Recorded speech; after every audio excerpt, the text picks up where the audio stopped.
मैंने कैसे शुरुआत की या स्कूल में थोड़ा सा दिमाग में था। तो हाँ, स्कूल में थोड़ा सा कहीं सोचा था, कहीं शायद पढ़ लिया होगा, कहीं सुन लिया होगा कि नहीं आईएएस ऑफिसर नाम की कोई चीज़ होती है। लेकिन तब ये भी नहीं पता था कि यार यूपीएससी नाम की कोई एग्ज़ाम है, सिविल सर्विस एग्ज़ाम है, उससे और भी पोस्ट में आप सिलेक्ट हो सकते हैं, ऐसा कुछ नॉलेज नहीं था। जब मैं अपने कॉलेज लेवल में आई, जब कॉलेज में एडमिशन लिया, मैंने भोपाल से ही प्राइवेट इंजीनियरिंग कॉलेज से केमिकल इंजीनियरिंग किया है।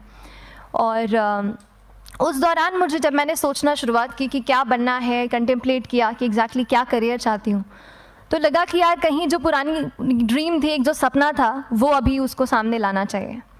फिर इस बारे में और पढ़ा और तब खान स्टडी ग्रुप भोपाल में सेंटर वहाँ पे जैसे शुरू हो गया था, तो मेरा जो फाउंडेशन कोर्स है मैंने वहाँ से किया। और इस एग्ज़ाम के बारे में जो चीज़ें मुझे 1-2 साल में समझ में आई हैं, वो कुछ चीज़ें मैं आपसे शेयर करना चाहती हूँ। सबसे पहली चीज़ जो पहले जय और रचना हम दोनों बोल चुके हैं कि कंसिस्टेंसी। आप अगर दिन में, कई बार हमसे सवाल पूछते हैं कि आप कितने घंटे पढ़ाई करते हैं, तो देखिए घंटे मैटर नहीं करते। कोई 17-18 घंटे हमें नहीं पढ़ना है, उतना हम पढ़ भी नहीं सकते। एक दिन पढ़ सकते हैं, दूसरे दिन नहीं पढ़ पाएंगे। 5 से 6 घंटे ही आपको देने हैं या उतने निकालने हैं, पर वो जो वक्त आप अपनी पढ़ाई को देते हो, वो कंसिस्टेंटली आपको रोज़ उतना ही अपने पढ़ाई को देना है। Consistency is the key, that is the first and the most important thing जो आपको ध्यान में रखनी है। दूसरी चीज़ इस एग्ज़ाम में मुझे लगता है इक्वली इम्पॉर्टेंट है, क्योंकि ये जर्नी लंबी होती है। जैसे एग्ज़ाम ही 1 साल तक चलती है, आप प्रीलिम्स देते हैं, फिर आप मेंस देते हैं, आप इंटरव्यू में जाते हैं पर्सनालिटी टेस्ट के लिए, तो एग्ज़ाम 1 साल तक खुद चलती है। उसके पहले मान लीजिए आप 1-1.5-2 साल पहले से प्रिपेयर कर रहे हो, तो ये जर्नी काफ़ी लंबी रहती है। उस जर्नी में मेंटली अपने आप को मोटिवेट रखना, अपने आप को बूस्ट करते रहना, वो भी इक्वली इम्पॉर्टेंट है। और इसीलिए अपने आप पर भरोसा बेहद ज़रूरी है। You need to have a faith in yourself कि अगर आपने इसमें कदम रखा है, अगर आपने सोचा है कि आप सिविल सर्विस एग्ज़ाम देना चाहते हैं और देंगे, तो आपको ये ठान के उसमें जाना है कि हाँ मैं ये कर सकता या कर सकती हूँ। ये एक अपना मोटिवेशन, अपने साथ एक फेथ, बिलीफ अपने ऊपर आपको हमेशा रखना है। कमिंग टू प्रेपरेशन की कैसे तैयारी करनी है, बहुत सारी बातें आप सुन चुके हैं कि आंसर राइटिंग में कैसे करना होता है, आंसर राइटिंग का स्ट्रक्चर कैसा होना चाहिए। तो मैं शुरू में सबसे पहले ये कहूँगी कि मेरे प्रिपरेशन का बेस 2 चीज़ें रहीं। पहला था करंट अफेयर्स।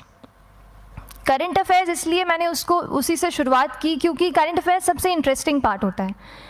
कई बार आपको हिस्ट्री कभी बोरिंग लगेगी, कई बार आपको लगेगा ज्योग्राफी इतना, कभी हर किसी के अपने अपने फेवरेट्स होते हैं। तो मुझे वो 2 सब्जेक्ट्स लगते थे कि यार इतना मन नहीं करता है, लेकिन न्यूज़पेपर्स और करंट अफेयर्स में जो भी नया चल रहा है वो मुझे हमेशा इंटरेस्टिंग लगता था।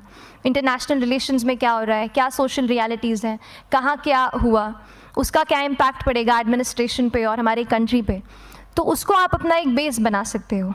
आप करंट अफेयर्स बेस्ड प्रिपरेशन कर सकते हैं, इसलिए भी क्योंकि अगर आप मेंस एग्ज़ाम देखेंगे तो काफ़ी डायनामिज्म आ गया है, केवल प्रीलिम्स में नहीं बल्कि जनरल स्टडीज़ पेपर 2, पेपर 3 में भी आप देखेंगे कई सारे ऐसे सवाल हैं जो करंट इवेंट्स से इंस्पायर्ड होते हैं, उन पे बेस्ड रहते हैं। तो जब आप न्यूज़पेपर बेस्ड, करंट बेस्ड पढ़ाई करते हैं तो वो आपका प्रिपरेशन वहाँ से भी कवर हो सकता है। दूसरी जो चीज़ मैंने जिस पे बहुत फोकस किया वो थी आंसर राइटिंग। तो आंसर राइटिंग का जैसे खान सर बता रहे थे कि आंसर राइटिंग की प्रैक्टिस बहुत की, तो उसके पीछे मेरा ये था कि जब मैं हमेशा प्रीलिम्स का कोई भी पेपर टेस्ट देती थी, हम मॉक टेस्ट देते हैं, तो मॉक टेस्ट देती थी तो हमेशा मेरे मार्क्स करीब 90 to 110, 120, इससे ऊपर मेरे कभी मार्क्स नहीं जाते थे। तो मुझे हमेशा ये डर था कि यार प्रीलिम्स में कहीं मेरा कुछ, क्योंकि कट ऑफ भी इसी कुछ रेंज में जाता है, तो हमेशा लगता था कि यार कुछ गड़बड़ यहाँ ना हो जाए।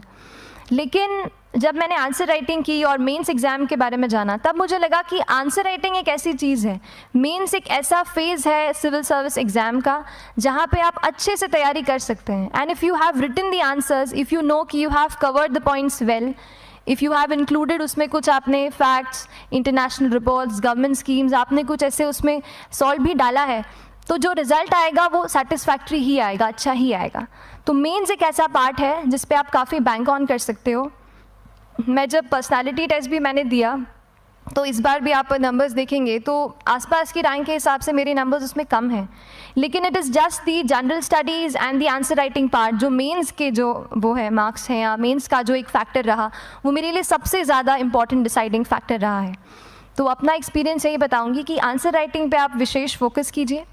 जैसा स्ट्रक्चर आपको बता ही चुके हैं कि इंट्रोडक्शन में कैसे आपको शॉर्ट रखना है, बॉडी एंड देन कंक्लूजन, उसमें छोटी चीज़ जैसे मैं अभी मेंशन कर रही थी, आप एक इंश्योर कीजिए कि देखिए जो भी एग्जामिनर आपकी कॉपी चेक कर रहे हैं वो दिन में 10, 15, 20 कॉपीज़ चेक कर रहे हैं, तो उन सब से आपको अलग कैसे आप अपनी कॉपी दिखा सकते हो, ये चीज़ आपका प्रेजेंटेशन और आप जिस तरीके से आंसर लिखते हो कंटेंट को, वो मैटर करेगा। आप इंश्योर कर सकते हैं कि आपके आंसर में कुछ फैक्ट्स, गवर्नमेंट की स्कीम्स, कुछ कमिटीज़ बैठती हैं, जैसे एक प्रिवेसी पे justice BN Shri Krishna committee की रिपोर्ट आई है, तो आप मान लीजिए आपको कोई प्रिवेसी पे सवाल आ गया तो आपने उन कमेटी का नाम कोट कर दिया। ऐसे बहुत सारी कमिटीज़ होती हैं। कुछ इंटरनेशनल रिपोर्ट्स आते हैं, वो आप उनको इनके बारे में लिख सकते हैं। इंडिया का मैप आप बना सकते हैं। मैंने सीख लिया था कि 10-15 सेकेंड्स में कैसे जल्दी से मैप बनाना है और उस पर कैसे पॉइंट कुछ करना है, कुछ लोकेट करना है। तो ये कुछ ऐसी चीज़ें हैं जो आपके आंसर्स को एनरिच करेंगी और प्रेजेंटेबल बनाएंगी। तो इस तरीके से आंसर्स पे जैसे हम क्लास करते हैं, लेकिन उसके साथ साथ आपको ये कोशिश करनी है कि 1 से 2 आंसर पर डे आपको ज़रूर लिखने ही लिखने हैं, apart from the test series that you are doing. Answer writing से 2-3 चीज़ें होती हैं, ना केवल हमारी एक लिखने का हमें समझ आता है हम क्या लिखते हैं कैसा है, पर हमारा कॉम्प्रिहेंशन भी इम्प्रूव होता है। हमें कितना समझ में आया वो भी हमें खुद समझ आता है जब हम आंसर्स लिखते हैं। और इसीलिए आंसर राइटिंग पे आप फोकस कीजिए, 1 से 2 आंसर ज़रूर लिखिए। और आंसर राइटिंग के बाद the third pillar of my preparation जो काफ़ी इंपॉर्टेंट जिसने रोल प्ले किया, that was tests and test series and mocks. देखिए हम पढ़ रहे हैं यहाँ पर, I will also come to the point कि हम कैसे दिल्ली, भोपाल और इंदौर में प्रिपेयर करके बिना दिल्ली जाए हम कैसे कर सकते हैं, I will come to that point. पर उसके पहले टेस्ट की थोड़ी बात कर लेती हूँ कि टेस्ट देना क्यों ज़रूरी है।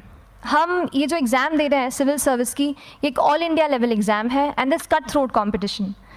तो उसके लिए आप केवल पढ़ते रहें, सारी बुक्स, मटेरियल्स, स्टैंडर्ड ये करंट का सब पढ़ लें, लेकिन अगर आप ये नहीं जज कर पाए कि आपका क्या लेवल है at an all India level, तो चीज़ें समझ में आप नहीं, मतलब आप आगे नहीं बढ़ पाएंगे या सही डायरेक्शन नहीं पकड़ पाएंगे।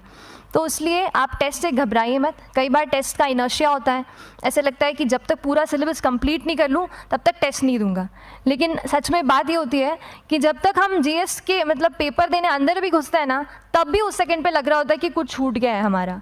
तो ये चीज़ होगी ही, इसीलिए ये मैं कभी मत सोचिए कि जब तक पूरा सिलेबस नहीं कर लूँ टेस्ट नहीं दूंगा। जैसे आपका एक थोड़ा बेस बन जाता है प्रिपरेशन का, आप टेस्ट दीजिए, चाहे वो प्रीलिम्स का MCQ का टेस्ट हो या मेंस का राइटिंग स्किल की प्रैक्टिस हो, टेस्ट पे आप फोकस कीजिए। उसके बाद टेस्ट केवल देने के लिए नहीं देना है, उसको एनालाइज भी अच्छे से करना है। When you get the answer hints, when you get the answer keys, analyse properly कि आपकी क्या गलती हुई है और उससे भी सीखने की कोशिश कीजिए कि क्या कुछ नया मुझे इस टेस्ट पेपर से या इस आंसर कॉपी से मिल सकता है। तो इस तरह से टेस्ट पे भी आप फोकस कीजिए। And I will come lastly to the point कि जब मैंने प्रिपरेशन शुरू की थी अपने कॉलेज के 2nd ईयर 3rd ईयर आते आते, तो मन में बहुत सारे फियर्स थे। मैं भी एक नॉर्मल फैमिली से हूँ, मेरे फैमिली में किसी ने आज तक सिविल सर्विस का पेपर भी नहीं लिखा था, तो मन में बहुत सारे फियर्स थे, डाउट्स थे, क्या होगा, कैसे होगा। तो हो सकता है आपके मन में भी ऐसा हो। और हम जैसे यहाँ रहते हैं, हम सोचते हैं कि दिल्ली जाना तो सबसे ज़रूरी है, उसके बिना तो ये एग्ज़ाम हो ही नहीं सकती। तो उस पर मैं एक चीज़ बताना चाहूँगी कि जैसे KSG जैसे इंस्टीट्यूट हैं, जो फैकल्टी भी हमें वही मिलती है जो दिल्ली में पढ़ा रहे हैं, तो ये एक बहुत पॉजिटिव पॉइंट है कि क्वालिटी का कोई दिक्कत नहीं आएगी। बस एक चीज़ है, आप ज्वाइन करते हैं class, that will only provide you a direction. वो आपका रास्ता दिखा सकते हैं आपको कि इस रास्ते पर आपको चलना है, लेकिन चलना उस रास्ते पे आपको खुद है। You have to work on your own. कभी ये मत सोचिए कि मैं वहाँ नहीं जा पा रहा हूँ तो नहीं हो सकता, यहाँ है, तो हम एक्सक्यूज़ेस बनाते हैं। कई बार चैलेंजेस आते हैं। तो मैंने कॉलेज के साथ प्रिपरेशन की, तो उसमें भी काफ़ी दिक्कत आती थी। कभी कभार कॉलेज की एग्ज़ाम होती थी तो इसमें मैं अपना उतना वक्त नहीं दे पाती थी। तो उस मोमेंट पे फिर प्लानिंग ने मुझे बहुत हेल्प किया कि हम किस तरीके से अपने कॉलेज के एग्ज़ाम के लिए प्लान कर लें। जैसे मैंने इंजीनियरिंग की है और मुझे पता है कि हम इंजीनियर्स 1 महीने से ज़्यादा पहले से पढ़ते नहीं हैं। पढ़ते हैं क्या? तो वो चीज़ आप ध्यान रख सकते हो, उसको अपना स्ट्रॉन्ग पॉइंट बना सकते हो। 1 से 1.5 महीना जब exam is approaching, I used to plan my entire syllabus का प्रिंट आउट निकाल के I used to make my notes, उस तरीके से उसको मैं उसको संभाल लेती थी। तो whenever you are managing those things together, focus on planning, किस तरीके से आप एक माइक्रो प्लान बनाएं, अपना डेली एक प्लान बनाएं, वीकली टारगेट सेट करें और एक ब्रॉड विजन दिमाग में रखें कि ब्रॉडली आप मंथ्स में क्या कवर करने वाले हैं। अगर आप प्लानिंग अच्छे से करते हैं तो ज़्यादातर पोर्शन आपका वहीं से कवर हो जाता है।